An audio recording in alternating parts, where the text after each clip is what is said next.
Now that the pads are on at Chicago Bears training camp, the position battles are heating up. And we're getting some more details on what we're seeing in the new open cornerback battle, as well as a newcomer to the defensive line competing with one of the promising rookies standing out, and also some insight from Khalil Herbert on pass protection and trying to be that all-around number one running back. You are Locked On Bears, your daily Chicago Bears podcast. Part of the Locked On Podcast Network, your team every day.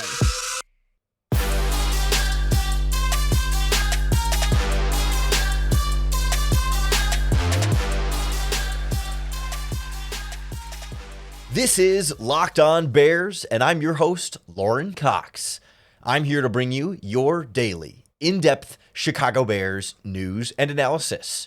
You can follow me on Twitter at CoxSports1. You can follow the podcast on Twitter at Locked On Bears. You can like Locked On Bears on Facebook. You can join the Locked On Bears Facebook group for more Bears talk. And you can join the Locked On Bears subtext group for even more exclusive, in-depth Chicago Bears news and analysis. Thanks for making Locked On Bears your first listen today. We're part of the Locked On Podcast Network, your team every day. Today's episode is brought to you by FanDuel Sportsbook, official sportsbook of the NFL. Make every moment more. Visit FanDuel.com/lockedon to get started today. On the show today, we check in on some of the Bears' big positional battles at training camp, starting with cornerback. We dabbled into it a little bit yesterday, asking, is there a cornerback battle? Well, now today we learn yes, there is definitely a cornerback battle, and Tyrique Stevenson himself shared some of what that experience has been like with him, what he's learning out there where he's making mistakes, what he still needs to get improvement on, and how Terrell Smith is really pushing him on the field. Then we'll check in with Gervon Dexter, a guy who's starting to get some attention just for his pure strength and physical tools, but also still, I think, important to keep in mind that he has a long way to go. But we'll check in on him and the newest member of the Chicago Bears defensive line. They signed the free agent Bravion Roy from the Carolina Panthers, so we'll look at where he fits on this Bears depth chart. And we'll wrap up with the running back spot, Khalil Herbert versus D'Onta Foreman, with an update on one of the weaknesses in Herbert's game, pass protection, and how he's approaching things differently this year. But I want to start now with cornerback. We touched on it a little bit yesterday on the podcast with some level of confusion because, over the weekend, we heard defensive coordinator Alan Williams say, Terrell Smith was getting some first team reps, but he said, don't read into anything just yet. We're just giving guys extra opportunities here and there to try and rotate guys through so everyone's getting, ramping up properly and getting the same number of snaps and trying to kind of make sure that you're not overworking anybody early on. So don't read into who's in the first string and who's in the second string. But then now all of a sudden, Matt Eberflus says, yeah, open competition for that number 2 cornerback spot. It's not just handed to Tyrique Stevenson the way we kind of thought entering training camp, right? He was the number 1. Was sort of the number 1 on at the outside spot opposite Jaylon Johnson, of course. Jaylon Johnson is the number 1 cornerback, but the number 1 guy for that second job was Tyrique Stevenson, and everybody else was kind of coming for him to try and compete and push him for it. But ultimately, they're really making sure that seems even more open now. So no one is handed anything. No one is guaranteed anything. And the rookie from Minnesota, Terrell Smith, who Eberflus refers to as Smitty, is really rising up in that competition. And I don't think we can totally count out Kindle Vildor here either, even though his name has not been one that has come up a lot in this discussion. But I thought Tyrique Stevenson in particular is handling this really well, and I think taking the right approach for a rookie here who admits, I made some mistakes as expected, and that's what's led this to be an open competition. Last week, it seemed like that corner spot was yours to lose. Now you see Terrell's getting in there in the mix. He's getting at least as many reps with the ones as you are. What, if anything, have the coaches told you about that competition and maybe what you need to do to solidify that spot? Nothing really. It's a competition to the end. We both got drafted. Fair opportunities really don't matter where you got drafted at. End of the day, he come in every day with his head down, willing to work just as I am. I had a couple slip-ups, as a rookie, and, they made it. They didn't tell me anything, but they made it real clear that it's going to be a competition. I didn't earn anything. I have no stripes in the league, so just, every day we come in, we smile at each other. We also know that we both working for the same position. Coach Flus said that some of those slip-ups that you kind of referenced are to be expected from a rookie actually coming in and competing against guys like DJ and Moon and those guys. What are some of those things that you feel like you need to tighten up? I would say my knowledge of the game, understanding, what comes with certain players and what comes with certain type of down and justice and stuff. Basically, just understanding what type of player I'm going against. Chase Claypool is totally different from a DJ Moore, and sometimes I won't say I struggle with it, but having that mental capacity to be able to switch in and out instead of going out there, like I'm in college and just playing everybody the same way. The Chicago Bears drafted Tyrique Stevenson in the second round, I think, anticipating that he's going to eventually, sooner rather than later, step into that starting outside cornerback role. They traded up for him, in particular, in that second round. But just because they took him 56th overall doesn't necessarily mean they have to go into training camp saying he's the guy no matter what, right? I think it's very healthy and good for him to be pushed in this way, to not just have earned it purely based on OTAs and minicamp, but to kind of keep that competition, keep that juice, keep that sort of unearned feeling going. And I thought Stevenson handled that really well, saying, like you said, that he hasn't earned anything yet. It doesn't matter where you got drafted. If you slip up, they're going to make it clear it's a competition. And, he's going up against some pretty stellar, opposing competition at wide receiver on each and every snap. And so it'll be a good barometer then for Terrell Smith too. I think this will be really good for both of their development.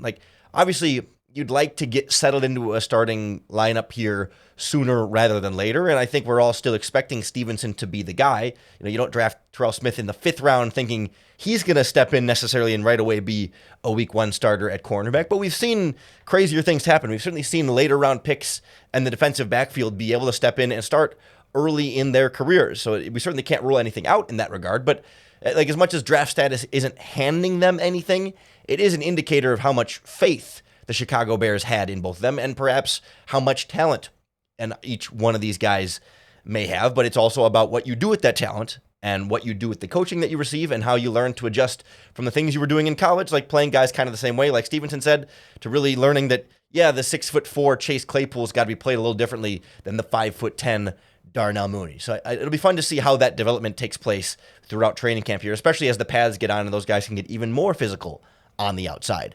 With the pads on now, we're getting a better sense of the offensive and defensive linemen, and in particular, Gervon Dexter has been a popular name that we're all getting to know a little bit more and seeing some of that brute strength that he has on the defensive line. We'll check in on his development and where he's making progress and where he's still got some work to do next on Locked On Bears.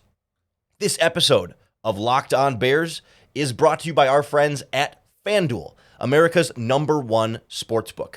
Right now, you can take your first swing at betting Major League Baseball on FanDuel, and you're going to get 10 times your first bet amount back to you in bonus bets up to $200. So if you bet $20, you'll instantly land $200 in bonus bets, win or lose. That's $200 you can keep betting on who's going to hit the first home run, or you could take that $200 and turn it and bet on your Chicago Bears. Bet on Justin Fields' MVP odds, who's receiving a lot of bets on his MVP odds. Odds for Matt Eberflus to be Coach of the Year, odds on where the Bears will finish in the NFC North, and even Week 1 odds against the Green Bay Packers. All in an app that's safe, secure, and super easy to use. Plus, when you win, you get paid instantly. There's no better place to bet on the NFL or Major League Baseball than FanDuel, America's #1 sportsbook. So sign up today and visit FanDuel.com/lockedon to get up to $200 in bonus bets. That's FanDuel.com/lockedon. FanDuel, official sports betting partner of the Major League Baseball and the NFL. Gervon Dexter comes into the Chicago Bears as perhaps the most raw prospect they drafted. I mean, maybe Zach Pickens and some of the later round guys can be in that conversation, but we knew coming in that Dexter was a guy who it's going to be a slow buildup, right? It's going to be a developmental project. But the fact that you draft him, I think, with 53rd overall suggests there's a lot of faith in his tools and how moldable those tools may be to develop into something potentially special on that defensive line. And already at the start of, training camp, even before the pads went on, and now that the pads came on, his teammates, and I guess they're all his teammates, but his fellow defensive linemen and his teammates that are opposing offensive linemen, like his opponents, but they're also his teammates, right? That's where I got stuck there.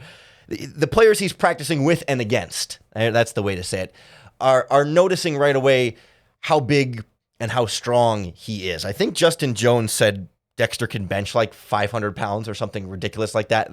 And some of the other guys are talking about, these guys are coming in bigger, faster, and stronger than the veterans did when they were rookies, right? They're seeing these rookies just being better athletes than the players were when some of the veterans were at their career starts, giving them the impression that, like, hey, okay, you take these guys with some really special physical traits, size, speed, strength, length, etc., and then you get them up to speed from a technique standpoint, from a coaching standpoint, and you can really create something special for this defensive line. Similar conversation about Darnell Wright, certainly on the offensive line, but Dexter on the defensive line is one who's trying to make some waves in that group and earn some early playing time in that rotation. He's not going to be a starter, doesn't have the starter expectations right away that a Darnell Wright does by comparison, but still a very high draft pick, will have high expectations slowly but surely over time. And we got a little bit of a progress report from Matt Eberflus after a day where Dexter had some nice flashes at practice, but we got to keep in mind too that it's early and it's not all just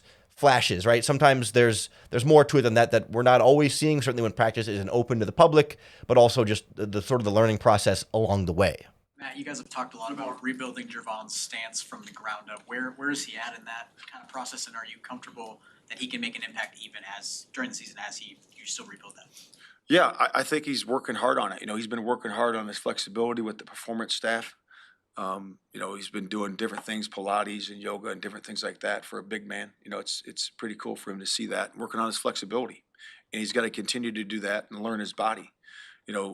As he plays against these pro players, he's got to learn how to play his position. And not only in the pass, but in the run. How do I maintain my gap, on play away? How do I maintain and get off, like I do in pass rush every single play in a takeoff position? Because that's new to him. He didn't play that way in Florida. He was square and didn't take off. So now it's a relearning to do that. He's doing it some, but he's got to be more consistent with it. It felt to me a little more like Matt Eberflus maybe pumping the brakes a little bit there, right? Saying, like, yes, encouraged, on the right path, doing the things we want him to do, but has to do it more consistently, right? And that's sort of his way of saying, like, still figuring out, still getting there, still working along that path. So let's not get too out of control with our expectations or hype with him just yet, but keeping things rolling in the right direction there. I don't think there's any sort of, lack of confidence or lack of, hope and progress for him by any means. It's just another acknowledgement that, yeah, it's going to be a slower process for him, and it's going to be a patience game a little bit more with Gervon Dexter than some of the other players like Stevenson and Smith, who we just talked about, that are really competing to start right away and maybe exceeding early expectations, versus Dexter, maybe slow and steady, is going to win the race there. But it is interesting, the timing here that I think is not deliberate, but it could feel that way, but I don't think it is. That on the same day that, they get the pads on and Dexter starts playing a little bit better, that they go out and add another defensive tackle to this defensive line, a veteran, Bravion Roy, from the Carolina Panthers. Spent the last 3 seasons with there after they drafted him in the 6th round in 2020, but they just waived him over the weekend, and the Bears claimed him on waivers to add him to this defensive line rotation. Bravion Roy started 15 games over the last 3 seasons for them, has been essentially like a regular part of their rotation, but certainly not an every down defensive tackle for them. But in their new, their coaching changeover, he wasn't a great translatable fit. I mean, I don't know. I think he could have fit in that 3-4, but he was a 4-3 defensive tackle, now in the 3-4. Like in their scheme, he played a lot of 3 technique last season, but has dabbled in some nose, and he's listed at 330 pounds. Like, I would think at 6'1", 330, and he could fit as a 3-4 nose or 3-4 defensive end potentially, but the Panthers saying, I guess not. And the Bears come in and bring him in. He's a guy who, he's got 1 sack in his career, so he's not going to come in and be a premier pass rusher on the interior, but he's got that positional versatility to play both nose and 3 technique in this Bears 4-3 defensive line scheme. And he just gives them some much more veteran experience on the bench, right? You got Andrew Billings is going to be your starting nose tackle, presumably. Justin Jones is going to be your starting 3 technique defensive tackle. And then you've got Pickens and Dexter as kind of the backups for those guys. And then after that, it's not a lot of experience there. They waived Andrew Brown and are now replacing him with Bravion Roy, And they've got Travis Bell, the 7th round pick. Jalen Holmes is a guy who was around last season. He's a 3 technique pass rusher, but kind of a practice squad end of the bench type guy. But Roy comes in with some real legitimate NFL experience that can play both spots. And it feels to me like, right now, if I had to bet on what this 53-man roster looked like on that defensive line, it's Jones and Billings as the starters, Pickens and Dexter as the 2 rookies, and then, a guy like Roy is kind of the 5th defensive tackle who can play both spots. And guys like Jalen Holmes and Travis Bell ultimately end up on the practice squad this season. But hey, still very, very early in training camp. And I mean, Roy was just released from his team for a reason, right? He's not going to come in and dominate necessarily and instantly be a perfect fit. So there's no guaranteed spot for him at this stage of the process. But he feels like he's experienced and consistent enough through his career up to this point that he's got a better shot at making the 53-man roster than most of the other end of the bench guys, and could be a nice little versatile upgrade there that's a little more of a run defender, a little on the bigger side, not an agile, explosive pass rusher, but good veteran experience there as a backup there instead of all the other rookies and relatively inexperienced players they have on the depth chart. We're still waiting for the defensive end, the veteran pass rusher to come in for agency. Like, if you got the news update, Bears signed defensive lineman, you're like, oh, is it Justin Houston? Is it Yannick Ngakoue? It's still not there yet. Hasn't happened yet. I think we're all still waiting for it. A lot of Bears fans holding out hope that a pass rusher will come in and be the savior here sooner rather than later, but it hasn't happened just quite yet. And they're going forward with the competition of the guys they have on the roster right now, which includes running back, starting running back job up for grabs. Khalil Herbert, Dante Foreman, Roschon Johnson going head-to-head there. And we got a nice little update on Khalil Herbert and a particular area of weakness in his game in pass protection and how he's approaching things differently this year. And I thought the way he answered a question about it was kind of striking to me. And it was surprising, and it raises some more questions, I think, than it answered in my mind. Next on Locked On Bears. Real quick, before we jump into the Khalil Herbert, I want to remind you that we just launched a brand new platform here with the Locked On Bears podcast called Subtext. It's an SMS text messaging platform that gives you access to me directly. You can text in to me questions, comments, suggestions, ideas, and with that, you get exclusive access into our Subtext group content. So in that, I'm making exclusive stuff that's just for people who subscribe to the Subtext. I'm doing video breakdowns of the All-22 film. I have a complete library of every Bears game from last season in All-22 form. Week 1 through Week 18, I got them all saved where you can get access to, download them, go through them yourself if you like to. And we also have exclusive charting data. We've got data on Justin Fields, on how he did against certain coverages, how he did throwing certain routes, how DJ Moore did running certain routes, how Darnell Mooney did running different routes, how Khalil Herbert did running different run concepts, comparing them to Dante Foreman, how this Bears defense did in certain coverages. We've got stats, data, analysis, videos, all 22 film, and much, much more coming your way in our Subtext group. If you want to join, you just go to joinsubtext.com/lockedonbears. Like the URL, joinsubtext.com/lockedonbears. It's $4.99 a month, and I promise we're going to make it worth your while. The podcast will remain free. Everything we do in the podcast is not going to change at all. This is just extra if you want even more Bears news, analysis, content, and access. Join subtext.com/lockedonbears. We're going to do some really cool stuff over there, only available to members of the group. So I highly encourage you to come on over and check that out. We just did, on the first All-22 breakdown in there, a video of Khalil Herbert, of breaking down him as a number one running back last season against the New York Giants. Broke down a run concept where he made a nice read on a sort of a duo man play. We also broke down him as a receiver, making plays in perhaps a slightly unexpected or surprising way as well. So lots of great goodies in there. Again, join subtext.com/lockedonbears. But Herbert does need to keep getting better when it comes to pass protection. He needs to keep getting better as a receiver as well, and can certainly, every running back's always got room to keep improving as a runner in a lot of different ways. But for Herbert, becoming a more well-rounded running back is the key to really holding down that number one job. I think we kind of know pretty well what he is as an explosive runner with great speed, and we saw him be that dynamic ball carrier last season, but you got to be able to be on the field in passing downs, third downs, to be that number one guy and eventually earn yourself a bigger contract somewhere down the line. And so Herbert knows that. He's self-aware enough to kind of know his weaknesses and stuff. And he was asked specifically about pass protection, and I thought the answer, especially how he finishes here, was particularly enlightening and just sort of, I don't know, it just struck me in the different ways as I false started the video playback on the YouTube channel. Here's Khalil Herbert. Khalil, what is it to improving at pass pro, right? Is it technique? Is it desire? Is it mentally knowing the assignment? What does it take to get better at it, and what are you focusing on to I mean, I feel like it's all of that. Mentally, it's a mentality, but then you got to put yourself in the right position, technique-wise. knowing who you got. So it's all. I feel like all of that encompasses it. Knowing where you got to be and putting yourself in the right position, and then once you get there, just going and doing it. You evaluated yourself in that area. What did you think you needed to take the biggest jump in those three different things? Mentality-wise. Of the three aspects in pass protection that Herbert talked about there, right? He talked about technique, and then also, that would be like, having your feet and your hands in the correct places in order to properly block the person in front of you. There's knowing your assignment and being in the right position. That's sort of like mental, like reading, knowing the play, knowing the protection, and where the running back is supposed to fit in the protection. And then there's just the mentality of, wanting to be physical and aggressive and take on blocks in that way. And it would seem to me like the easiest of those three things is the mentality, right? That's what you can unilaterally control. No one but you controls that. Like, yeah, you got to practice being in the right position and knowing the play call, knowing the protection call. Like, you got to practice learning what that is and where you're supposed to go. You certainly have to practice technique. You got to do that over and over again to kind of master it. And it's really hard to do.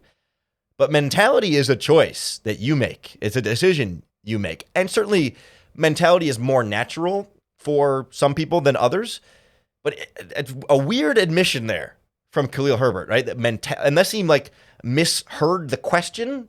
And that's one of my theories here. Did he mishear the question at the end there when he said mentality is what he needed to work on the most? To me, that sounds like he's not scared to be physical in there, but just not wanting to be aggressive, not wanting to be physical, not wanting to be tough. That's what the mentality is, right? I'm going to stick my nose in there. I'm going to hit this guy. I'm going to be physical with him. I'm going to kick his butt. I'm going to get him on the ground, and I'm going to be more aggressive and more angry and more physical than this defensive player running at me. That's what the mentality side of it is. And that's the weakness. I'm surprised he would say that and admit that. And again, I'm wondering if he misinterpreted the question in how he answered that, because it's just not. That's just so surprising. You would think you got to work on my technique and my punch. It'd be really easy for you to be able to, just kind of chalk it up that and need to keep working on that for sure. And I think he does. And I think assignment is part of that too. And so, yeah, if you're going to be the number one running back, you got to have that alpha mentality, especially in the NFL, in this football landscape. You got to get in there and be that guy. And, there was a later answer that he gave when he's talking about leadership and how he wants to be more vocal this year. So I can sort of see where there's a connection with that. Just more, he's been kind of a quieter, do it by show type of guy. But I don't know. It just really struck me in a way. It's mentality is what you got to work on. You're the number one running back. You run people over and you outrun people. Go out there and just dominate. Just go get it. What are you waiting for? I don't think Dante Foreman struggles as much with mentality in that way. He's physical and he's strong and he wants to fight you. And is Herbert deficient in that area? Is Herbert still trying to develop that in his game? I get when you're the backup or whatever, maybe you don't quite have that pack leader mentality when you're behind David Montgomery or whatever, and you kind of learn your role and your place. You don't want to overstep. I do get that, but he's got to have that in him. There's you get that dog inside of you. You want your running back to have that, and it doesn't seem like he shouldn't have. It seems like he should have that. We've seen him run like he has that in him, and so for him to still kind of be questioning his own mentality in there just struck me as something a little bit strange in that regard. And I'm curious to see if he continues to develop that and how that starts to manifest itself a little bit more in practice and maybe in the regular season, if he gets to be a little bit more physical, and if that truly improves his ability in pass protection. Because I do think there were times when you watch his pass protection last year, he's in the wrong spot or just sets up poorly. He knows where he's kind of supposed to go, but doesn't see where the defender is coming from exactly, and then isn't in the right exact position to block him. And certainly, the hands and the feet are not always where they need to be, but maybe some of that can be mentality too, of really not being afraid to get up under somebody's pads and just punch them, push them, shove them, get them away from your quarterback. And so let's see what that means for Khalil Herbert. But I don't know, it felt like weakness in a way that wasn't just vulnerability that's good for you kind of vulnerability, but just a surprising vulnerability that is more like a weakness and less like a showing humility type of thing. So keep an eye on Khalil Herbert's mentality moving forward, from his own words, not just ours. I never like to question another man, another football player, another human being's toughness and mentality, but for him to volunteer that just struck me as strange. I would love to hear what you think about Khalil Herbert's mentality and that comment from him. I'd love to hear what you think about Gervon Dexter, Bravion Roy coming in, and the cornerback competition between Tyrique Stevenson and Terrell Smith. Leave a comment on the Locked On Bears YouTube channel. You can post in the Locked On Bears Facebook group. You can also text me in the Locked On Bears subtext group. We'll start including those a little bit more in the podcast here. We'll do exclusive Q&As for the subtext group and so much more there. However you want to communicate, though, make sure you're subscribed to the podcast on YouTube or wherever you listen to podcasts. That's going to be the best way to keep up with all of our daily, in-depth Chicago Bears news and analysis. Thanks for making Locked On Bears your first listen today. We're part of the Locked On Podcast Network, your team every day. We'll keep bringing you your Bears training camp updates every day. We're going to get a couple more interviews in the bank here soon. We're going to talk to Robert Schmitz from the Bears blog. One of these days, we're still pinning down an exact time, but definitely interested in coming on, and we're still trying to figure out exactly when's going to work well for both of our schedules, but good to get him back on the podcast. Want to get Brian Perez from Bears Talk back on the podcast and get some more of our favorite people from in and around the Bears team and Chicago Bears media. So that's why you got to subscribe. That's why you got to keep coming back for more. And of course, you have to come back for your next opportunity to bear down.